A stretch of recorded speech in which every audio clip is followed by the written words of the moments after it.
Okay. Live. What's up, Dad? Hey, good morning, good afternoon, good evening. Live with Dad. Fire with Dad, baby. So you just said good morning, good afternoon, good evening. I guess we are in different time zones. So No, we're not. if Brenton over in Australia is watching, it is good morning for him. So you might be accurate That's there. what I figured that. That's why I was saying it that way. So what's going on? Not much. Just sitting here relaxing. Did about 4 or 5 coaching calls today. I got a busy day tomorrow. I got ones at 8 o'clock, and I go until all the way till 3 o'clock, 4 o'clock. Nice. Anything going on in life? Yep, I'm working out. I just did my 10 minutes on my what do you call it? Encumber bike? Is that what it's called? What? Recumbent bike. I thought you were going to say cucumber bike for a minute, honestly. Hey, tell Mom if she's going to yell in the background, she has to come on camera. She can't just sit in the back like she's like that guy. Remember Tim the Toolman Taylor, the guy behind the fence? Honey, but Matt says you can't be yelling in the background if you don't want to come on camera. She says she's sorry. It's against the rules. She's celebrating what is something, I guess. She's celebrating the temperature. Okay. Well, hey, we all got to have minor victories, right? That's hers. Okay, so today I want you to give me one story about me as it pertains to my childhood and how it can relate to my success in sales as an adult. You're on the hot seat. Okay. All right. How late in your childhood? I don't care. You tell me. All right, let's do the 8th grade one. 8th grade. 8th grade, you were in Ricky Tyler's class. No. Was it Ricky Tyler's class when you sold the you sold all of the current events? Articles? You were selling articles because you had current events day on Friday mornings or Fridays, and you would cut all the current events out, and where mom would help you cut the current events out, and you would sell them every Friday morning for $1, $2 a piece, and you were making about $50 a week. And then finally, after about 6 weeks, Ricky Tyler wanted to know what in the hell was going on, and then he got you to go to the principal's office, called your mom, made her go to the principal, come down and see the principal, and her comment was, "Oh, good idea. Why? Too bad more kids aren't thinking about it. Pretty much of an entrepreneur, isn't he?" I can't remember the teacher. It wasn't Ricky Tyler. Ricky Tyler was my English teacher. This was my history teacher. I can't think of his name. I can picture him. Oh, I thought it was Ricky Tyler. No, Ricky was English, but he was.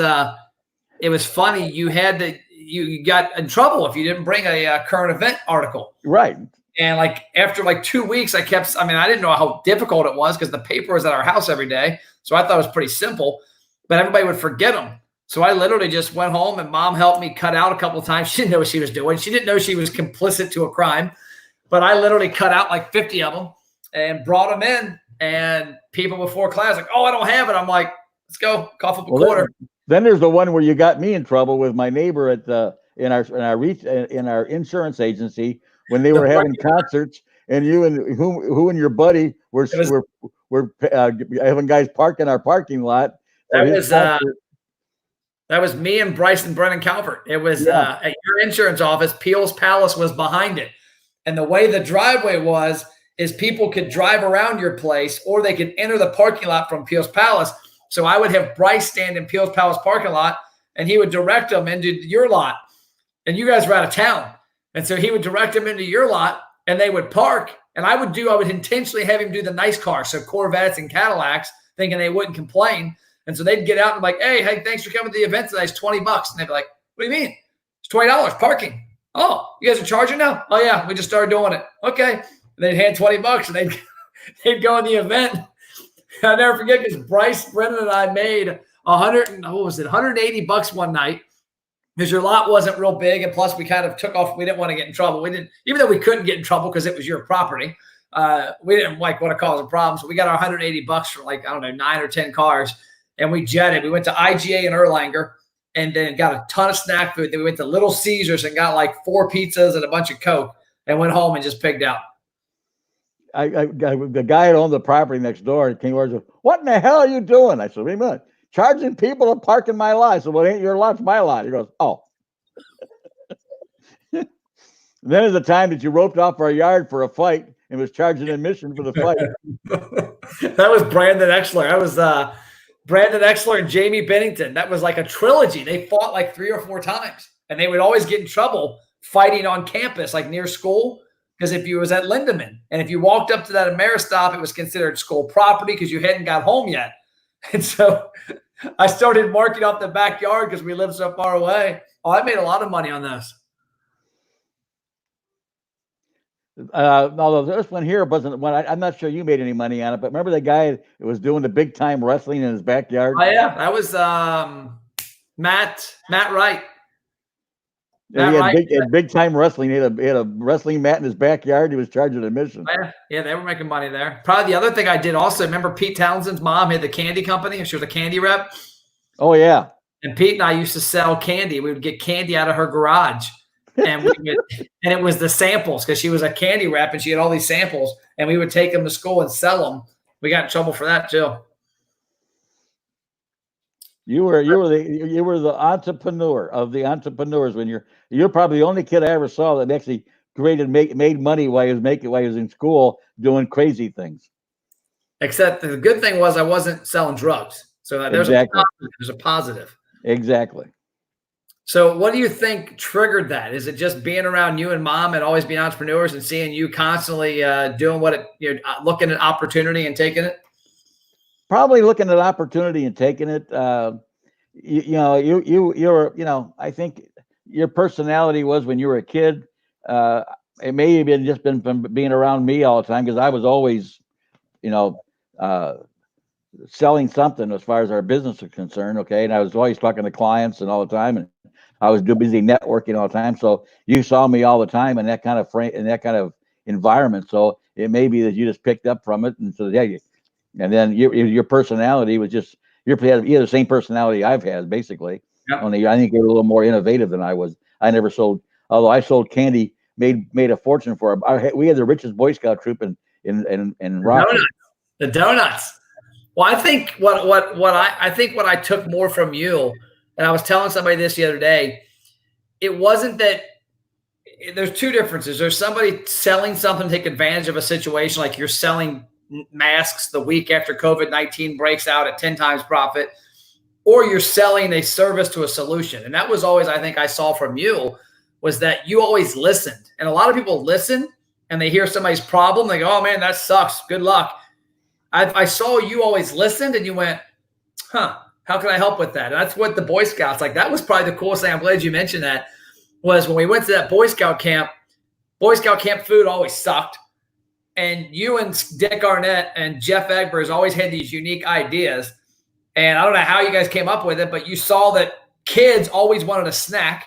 And Peterloon didn't have a concession stand like a lot of the scout camps would have. And so you guys started making fresh donuts. And I tell you what, man, every Boy Scout in that place was there every year lined up. It would just about pay for our food for the weekend. Yep. We would buy about, I'm trying to remember, we buy something like 100 of those. They were $1 biscuit cans. Okay. We'd buy 100 of those. Okay. And you had 10 biscuits in each can. And we had a thing we bought to cut a hole in the biscuit. Okay. And then we had oil. We boiled the oil in a big pan. Okay. Dropped the biscuits in there, and in about 35 seconds, they were donuts. Okay. And then we had cinnamon and brown sugar. Okay. And we'd take a bag, and you kids were sitting there, shake the bag. Shake them in the bag. I remember that.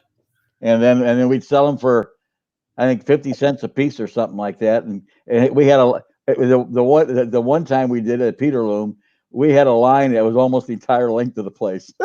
Yeah. Oh, I remember the other one I did in like 6th grade. I got in trouble for selling those little bracelets. You could make bracelets with was it thread or yarn, I guess. And friendship bracelets. I would make those custom colors. Okay, so Markel's yelling at me. Markel said I'm supposed to be relaxing today, which I am. You're supposed to be relaxing, my man. LOL. Now, Yeah. what's LOL stand? Is that lots of laughs? LOL stands for Lost on Luscious. No, I'm just kidding. Laughing out loud. I was laughing out loud. Okay. I was trying to think of some acronym I could mess with you on because you would believe it. Oh, I probably believe it. I got drilled about 10 times on Sunday. Yeah, you did. You're CNN, man. We've now coined my dad as CNN. You're the fake news of conversation at the house. Okay, well, our time's up. I'm getting off here. Me and Cole, we bought another squat rack and a weight bench. We're gonna go pick it up in Cincinnati. All right. Well, have a nice day and fire with Dad, baby. Yep, fire with Dad. See you, Dad. Love you. See you, Mom. Love you. He says, love you, Mom. Love you. All right. Bye. Bye.